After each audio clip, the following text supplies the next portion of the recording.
Seorang anak membuat tato pada lehernya dengan gambar 1 rupiah. Setelah kemarin kedua orang tuanya meninggal gantung diri.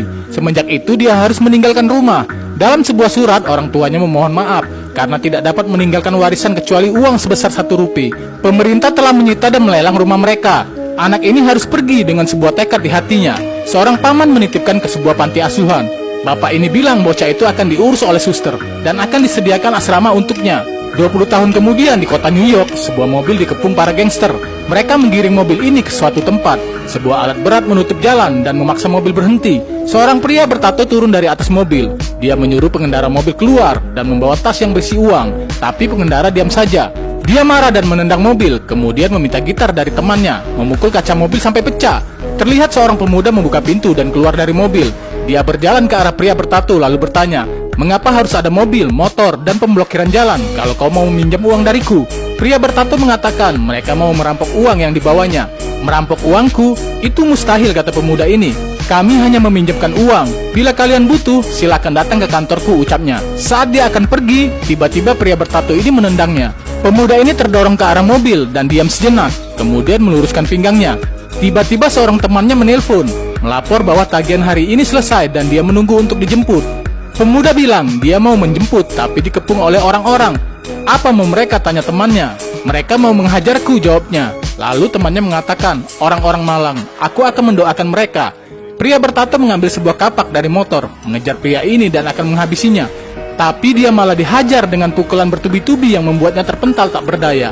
Mereka terus mengeroyok pemuda ini secara bergantian. Namun seberapa besar upaya mereka tetap saja dikalahkan oleh pria ini.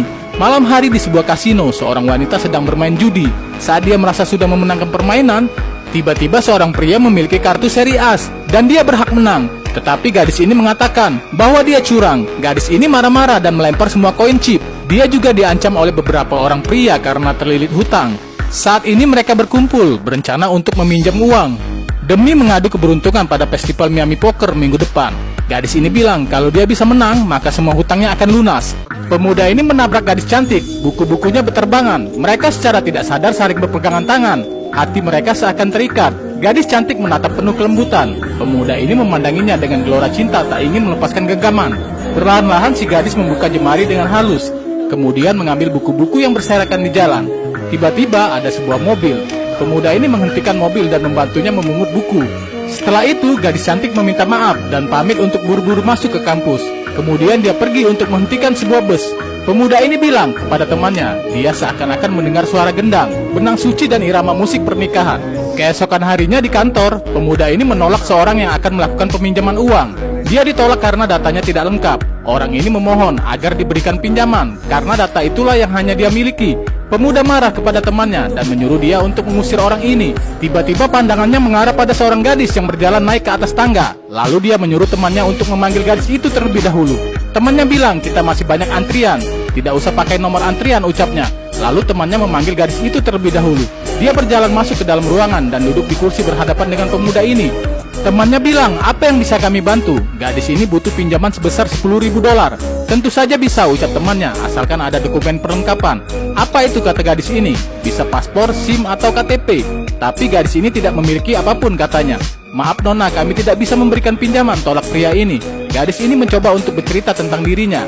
Tapi pria ini bilang dia tidak punya waktu untuk itu. Tiba-tiba pemuda ini memarahi temannya. Dia bilang setidaknya dengarkan dulu sebelum ditolak. Lalu gadis ini bercerita bahwa kedua orang tuanya meninggal saat dia berusia 9 tahun. Dia dibesarkan di lingkungan panti asuhan. Dia bertekad untuk sekolah dengan baik dan pendeta membantunya untuk datang ke Amerika untuk melanjutkan sekolah ke jenjang yang lebih tinggi. Dan saat itu dia butuh uang untuk membayar ujian semester. Tanpa berpikir panjang, pemuda ini meminjamkan uangnya secara pribadi. Lanjut next part ya guys, hanya di Snack Video.